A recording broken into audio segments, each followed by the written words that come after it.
पालिकेची तिजोरी रसातळाला गेली असल्यानं विविध विकास प्रकल्पांसाठी निधी उभारताना प्रशासनाला तारेवरची कसरत करावी लागते।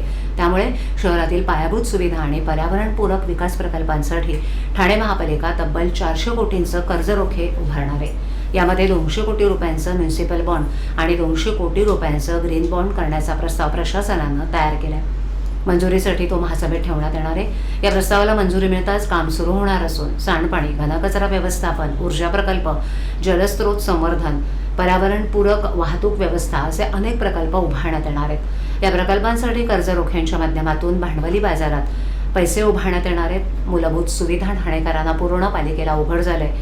दरम्यान नागरी सुविधांची वाढती गरज लक्षात घेता ठाणे महापालिकेला मोठ्या प्रमाणावर निधीची आवश्यकता भासते। पालिकेच्या उत्पन्नामध्ये मालमत्ता कर, शहर विकास शुल्क आणि अन्य महसुली स्रोत आणि शासकीय अनुदानाचा समावेश असला तरी शहरातील भांडवली प्रकल्पांच्या उभारणीसाठी ही रक्कम अपुरी पडते। त्यामुळे भांडवली बाजारातून कर्जरोख्यांच्या माध्यमातून निधी उभारण्याचा निर्णय प्रशासनानं घेतलाय।